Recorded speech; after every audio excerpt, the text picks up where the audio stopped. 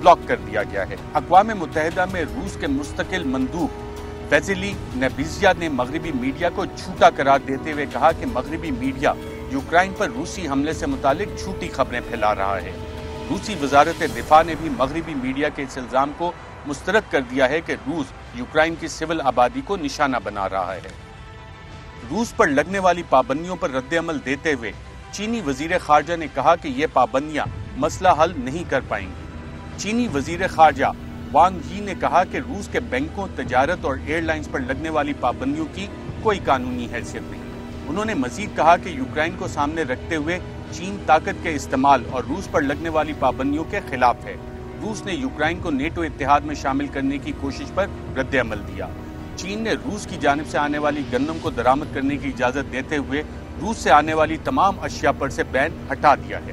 جی ناظرین، آپ نے یہ رپورٹ دیکھی اور ان حالات کے پاکستان پہ بھی اثرات ہوں گے۔ پاکستان پہ اس کے معاشی اثرات کیا ہوں گے، اس حوالے سے بات کریں گے ایک حکومتی وزیر سے وقفے کے بعد۔ ویلکم بیک ناظرین، جو ہم نے آپ کو خصوصی رپورٹ دکھائی اس حوالے سے جو آج کی صورتحال ہے یوکرین کے کیپٹل کیو میں تقریباً محاصرہ ہو چکا ہے رشین فورسز کا، اور جو تصاویر سیٹلائٹ امیجز آ رہے ہیں اس سے یہ پتہ لگ رہا ہے کہ تقریباً 40 سے 50 میل لمبا ٹینکس کا آرمرڈ کانوائے رشین فورسز کا یوکرین کی کیپٹل کی طرف بڑھ رہا ہے۔ اب اس کے اثرات کیا ہوں گے؟ کیا پاکستان پہ بھی کچھ اثرات ہوں گے، معاشی اثرات ہوں گے؟ جو سینکشنز رشیا پہ لگی ہیں، پاکستان کے وزیر اعظم نے حال ہی میں دورہ کیا اور کہا کہ ہم وہاں سے گندم امپورٹ کریں گے، اور گیس کے حوالے سے بھی وزیر اعظم نے کہا کہ جی گیس بھی امپورٹ ہوگی۔ ہمارے ساتھ موجود ہیں وفاقی وزیر خزانہ شوکت ترین صاحب۔ منسٹر صاحب پروگرام میں شرکت کرنے کا پہلے تو ہم بات کر لیں ذرا پاکستان کی۔ پاکستان میں کیا یہ سوچ پائی جا رہی ہے، جیسے وزیر اعظم کہتے ہیں کہ جی انٹرنیشنل اگر فارن پالیسی آپ نے آزاد چلانی ہے تو آپ کو باقاعدہ طور پہ بہت سے فیصلے کرنے پڑتے ہیں۔ جو سوئفٹ بینکنگ سسٹم پہ، میسیجنگ سسٹم پہ پابندیاں لگی ہیں رشیا کے حوالے سے، تو کیا ایک شفٹ آپ دیکھ رہے ہیں چائنا کی طرف، ایک آلٹرنیٹ بینکنگ سسٹم بننے کی امید ہے؟ بالکل امید ہے، لیکن وہ اس میں ٹائم لگے گا، کیونکہ یہ سوئفٹ جو ہے یہ پوری دنیا اس کو استعمال کرتی ہے۔ چائنیز نے ابھی تک تو کوشش کی ہے، تو ابھی تک تو رمینبی کا جو ایکسیپٹیبلٹی ہے وہ اتنی زیادہ نہیں ہے۔ تو یہ اس پہ یہ اب جو ہے یہ جس طرح سینکشنز لگیں گی روس کی، تو روس اور پھر اگر چائنا مل گیا آپس میں تو اس سے ایک الٹرنیٹیو سوئفٹ بننے کی کوشش تو ضرور ہوگی، but it will take time. Right. اچھا منسٹر صاحب، وزیر اعظم نے یہ بھی اعلان کیا کہ ہم گندم بھی امپورٹ کریں گے رشیا سے، گیس بھی امپورٹ کریں گے۔ رشیا پہ سینکشنز ہے، اس سے پاکستان کے رشیا سے معاہدے جو ہیں امپورٹ کے، اس پہ اثر پڑے گا؟ جی دیکھیں، اگر اس میں سینکشن لگ گئی اور ہم کوئی تقریباً 2 سے 3 ملین ٹن جو ہے وہ ہم نے گندم امپورٹ کرنی ہے اپنے اسٹریٹجک ریزروز کے لیے اور اپنی کنزمپشن کے لیے، تو وہ اگر ہم پہلے رشیا کو سے لیتے تھے، یوکرین سے لیتے تھے، اور وہ اگر ہم وہاں سے نہ لے سکے تو یہ ہمیں کہیں اور سے لینی پڑیں گی، اور ان کی جو پرائسز ہوتی تھی دوسروں کی پرائسز سے تھوڑی کم ہوتی تھی، تو اس میں ذرا ہمیں تھوڑا سا تو پریمیم دینا پڑے گا۔ اور گیس کا جہاں تک تعلق ہے، گیس کا ہمارے ساتھ ڈائریکٹلی تو ہم ان سے کچھ نہیں لے رہے اس وقت، لیکن یہ ہے کہ جو یورپ کو جو گیس جا رہی ہے رشیا کی، اس پہ پابندی لگی تو یورپ جو ہے وہ آلٹرنیٹ سورسز کی طرف جائے گا، وہ قطر کی طرف جائے گا۔ تو اس میں اگر قطر جو ہے وہ پریشر میں آئے گا، ہم جو قطر سے لے رہے ہیں تو ہمیں وہاں بھی ایک قسم سے پریشر آئے گا، تو ہمیں اور بھی ایونیوز ڈھونڈنے پڑیں گے۔ تو اس لحاظ سے دونوں سائڈوں پہ، گندم پہ ان کی طرف سے ڈائریکٹلی ہمیں پریشر آئے گا اور گیس کا انڈائریکٹلی پریشر ہمارے پہ آئے گا۔ منسٹر صاحب، عالمی منڈی میں تیل کی قیمتیں اوپر گئی ہیں اور آپ کا کافی مشکل کام ہے۔ وزیر اعظم نے کل اتنا بڑا پیکج اناؤنس کیا، 10 روپے فی لیٹر تیل کی قیمت کم کی، اور اس پہ اپوزیشن کہہ رہی ہے، خاص طور پہ سابق وزیر اعظم، بلکہ سن ہی لیتے ہیں کیا کہا وزیر اعظم نے، آئیے دیکھتے ہیں۔ وزیر اعظم صاحب 4 دن پہلے ہمیں بتایا کرتے تھے دنیا میں تیل کی قیمت بڑھ رہی ہے تو پاکستان میں بھی بڑھ رہی ہے، آج 10 روپے کم کر دیا۔ آپ نے جو IMF سے وعدہ کیا ہے اب اس کی خلاف ورزی ہو گئی ہے۔ عمران خان کو پتا ہے وہ تو جانے والا ہے، اور اب یہ خرابی پیدا کر کے جو بھی اگلی حکومت آئے گی اس کے لیے مشکلات پیدا کر رہا ہے۔ جی منسٹر صاحب، آپ کے پاس یہ فسکل سپیس تھی جہاں سے یہ ریلیف دیا گیا ہے، اور آئی ایم ایف سے معاہدے کی خلاف ورزی کا الزام بھی لگا رہے ہیں سابق وزیر اعظم۔ دیکھیں یہ تو کسی چیز سے بھی خوش نہیں ہوتے۔ ہم لوگ نے وہ پرائسز بڑھ رہی تھی تو یہ خوش نہیں تھے، ہم نے ان کو رانگ فوٹ کیا ہے، ہم نے پرائسز کم کر دی، اور اس لیے نہیں کی کہ ان کو رانگ فوٹ کرنے کی وجہ سے ہم نے یہ کہا دیکھا کہ ہمارے عوام کو واقعی جو ہے ضرورت تھی کہ کوئی ریلیف ملے، تو ہم نے جو اقدام لیا یہ رانگ فوٹ ہو گئے۔ اب ان کو سمجھ نہیں لگ رہی کہ کس جا کے کونے میں اپنا سر چھپائیں، تو انہوں نے کہا جی آئی ایم ایف کی جو خلاف ورزی ہے۔ کس نے کہا آئی ایم ایف کی خلاف ورزی ہے؟ آئی ایم ایف جو ہمیں دیتی ہے ٹارگیٹس، وہ دیتی ہے فسکل ڈیفیسٹ کے اور debt to G D P کے ٹارگیٹس دیتی ہے۔ ہم نے دونوں کو جو وہ پامال نہیں کیا، اور ہماری ان سے آلریڈی ہم تو بات کر لیتے ہیں پہلے، اور ہم کہیں نہیں جا رہے۔ ابھی خاقان عباسی صاحب کو یہ اگر شک ہے کہ ہم کہیں جا رہے ہیں، ہم بالکل نہیں جا رہے، الیکشن سے پہلے کہیں نہیں جا رہے ہم، اور الیکشن بھی انشاءاللہ دیکھیں گے عوام کس کو ووٹ دیتے ہیں۔ بالکل ٹھیک ہے۔ اور جو بجلی کی قیمتیں کم کی ہیں اس کا بھی کچھ امپیکٹ آئے گا؟ سرکولر ڈیٹ پہ کوئی امپیکٹ ہوگا اس کا؟ نہیں ہوگا نا جی، دیکھیں یہ چیزیں جو ہیں ان کو تو سمجھ ہے لیکن یہ بھولے بن جاتے ہیں۔ ہم نے فسکل ڈیفیسٹ نہیں بڑھانا، یہ قرضہ لے کے ہم نے یہ پیکج نہیں دیا، اور نہ ہی ہمارے جو ہم ٹیرف کم کریں گے اس کا سرکولر ڈیٹ بڑھے گا۔ یہ ہم اپنی پیٹ کاٹ کے باقی پروگرام جو ہیں اس میں سے کاٹیں گے، اور جو خرچہ تھا وہ ہم تقریباً 250 سے 300 بلین کا ہے جو کہ ہم پورا کریں گے، اور ہمارے پاس پورے نمبرز ہیں، ہم نے وہ شیئر کیے ہیں، آئی ایم ایف سے بھی شیئر کر دیے ہیں، اور یہ اپنے جو ہمارے جو کیبنٹ سب سے کیے ہیں۔ تو یہ ایک ویل تھاٹ آؤٹ پروگرام تھا جو 1.5-2 مہینے سے ہم بنا رہے تھے، تو یہ نہیں ہے کہ یہ اوور نائٹ ہم نے کیا ہے۔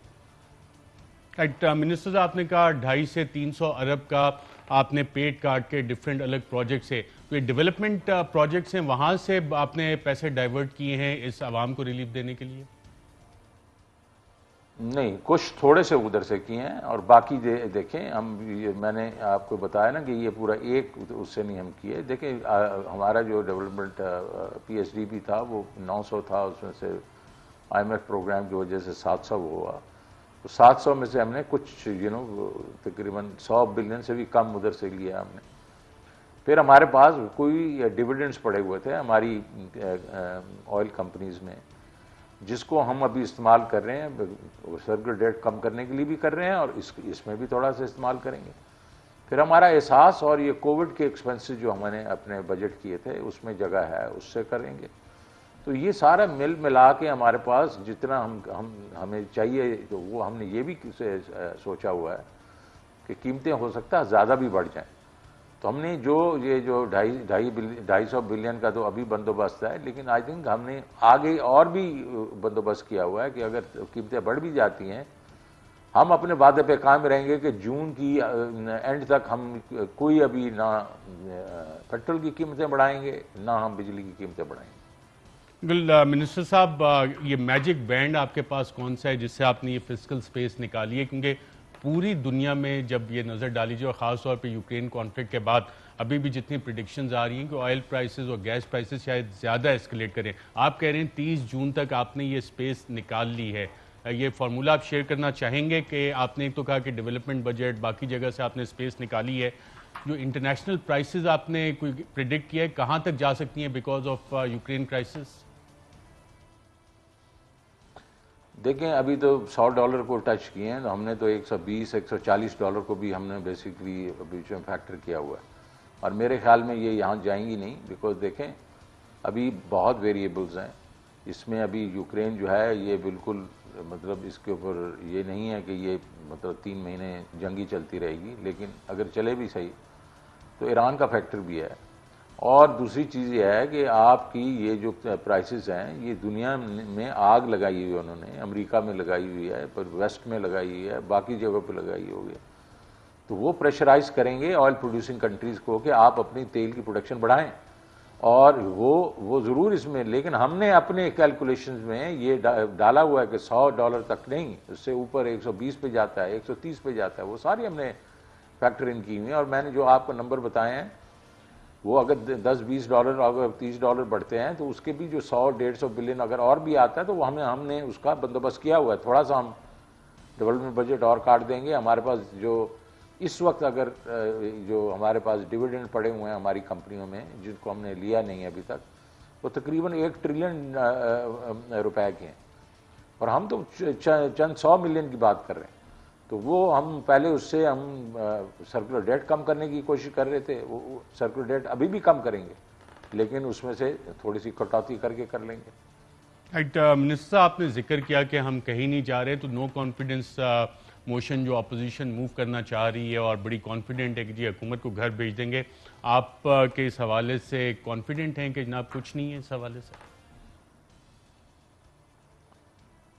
ارشد بھائی دیکھیں, میں آپ کو معلوم ہے ایک پروفیشنل ہوں, پولیٹیشین تو ہوں نہیں, لیکن میں یہ سارے آثارات دیکھ رہا ہوں کہ چودھری برادران نے آج جس طریقے سے ان کو ریسیپشن دیا پرائم منسٹر کو, جس طریقے سے انہوں نے ایشورنس دلوائی ہے, اسی طریقے سے ان کا خیال تھا جہانگیر ترین بھی جو ہے وہ بھی موو کر جائے گا. وہ بھی میرے خیال میں پرائم منسٹر سے بھی اس کی گفتگو ہوئی ہے. اندر کی بات تو میں کیا بتاؤں, لیکن اینڈ آف دی ڈے مجھے نہیں لگتا کہ ان کے پاس اس وقت ووٹس ہیں. اگر ووٹس ہوتے تو یہ ابھی جو مایوسی جو ان کے چہروں پہ نظر آ رہی ہے, جو فرسٹریشن ان کے چہروں پہ آئی ہے ان کی گفتگو میں جب ہم نے یہ پرائسز کم کیے ہیں, یہ نہ ہوتی.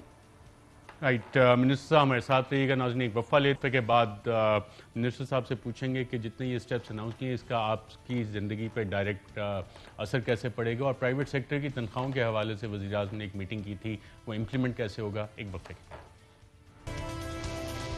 Welcome back. ناظرین, ہمارے ساتھ موجود ہیں وفاقی وزیر خزانہ شوکت ترین صاحب. منسٹر صاحب سے جاننا چاہیں گے, بہت سے لوگ یہ سوال کرتے ہیں جی اتنی انفلیشن ہوگی تو تنخواہیں بڑھانے کے حوالے سے بھی حکومت کوئی اسٹیپس لے رہی ہے, کوئی امیڈیٹ ریلیف سرکاری ملازمین کو, اور پرائیویٹ سیکٹر کے حوالے سے وزیر اعظم نے کہا تھا پرائیویٹ سیکٹر نے ریکارڈ پروفٹ دیے, وہ بھی تنخواہیں بڑھائیں, اس کو امپلیمنٹ کر رہے ہیں یا کیسے امپلیمنٹ ہوگا؟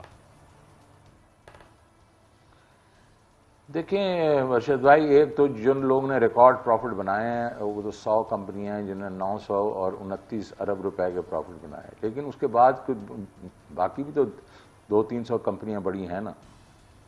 تو ہم سب کو بلا کے ان کو ہم ریکویسٹ کریں گے کہ آپ یہ پروفٹ جو ہیں یہ شیئر کریں اپنے امپلائیز کے ساتھ. ایک تو وہ ہے. دوسرا, ہم یہ منیمم ویج جو ہے, سیلری جو ہے, ویج جو ہے, اس کے اوپر وہ غور کر رہے ہیں, اور یہ انشاءاللہ ہم اگلے چند مہینوں میں اس کو ضرور ہم جو ہے وہ کریں گے. اور اس میں ظاہر ہے ہمارے جو گورنمنٹ کے امپلائیز ہیں وہ بھی ہوں گے, تو اس کی جو ڈیٹ ہوگی وہ ہم انشاءاللہ اعلان کر دیں گے. لیکن ایک تو یہ ہے. تیسرا, ہم نے انٹرنشپ پروگرام کیا جو کہ پہلے 15,000 جو ہے وہ پڑھے لکھے لوگوں کے لیے تھا. اب ہم نے ان کو خود ہم اس کو جو فائنانس کریں گے وہ 1.5 لاکھ لوگوں کو کریں گے جو جنہوں نے بیچلرز کیا ہوا ہے. اور یہ ہم کوشش کریں گے پرائیویٹ سیکٹر کو وہ میچنگ بیسس پہ اسکالرشپ دے. اس کا مطلب 3 لاکھ لوگوں کو 30,000 روپے مہینہ جو انٹرنشپ ملے گی. بالکل ٹھیک ہے. منسٹر صاحب, انفلیشن جو ہے جو ہم کرنے وہ کتنی کم ہوگی آپ کے ریسنٹ اقدامات سے؟ دیکھیں جی, ڈیفینیٹلی پیٹرول اور جو بجلی کی قیمتوں کم کرتے ہیں اس کا کیسکیڈنگ ایفیکٹ ہوتا ہے, اور وہ جو ہے وہ ساری چیزوں پہ ان کی مطلب اثرات ہوتے ہیں, تو وہ کافی وہ کم ہوں گی. ویسے بھی آپ نے دیکھا آج جو انفلیشن کا نمبر آیا ہے, وہ اگر ٹماٹر کی پرائز اگر ایک سائڈ پہ کر دیں صرف ٹماٹر کی, تو پچھلے مہینے وہ 13% انفلیشن تھی, اس مہینے وہ 10.8% ہے. تو تقریباً آپ سمجھیں کہ 2.2% تو کم ہو ہی گئی ہے. اگر یہ جو امپیکٹ آئے گا تو اس سے 1.5-2% تو اور کم ہوگی. میرا اپنا ویو یہ ہے کہ یہ اب جو انفلیشن ہے یہ جس کو کہتے ہیں نا ڈاؤن ہل پہ ہے, یہ نیچے جا رہی ہے اور جائے گی.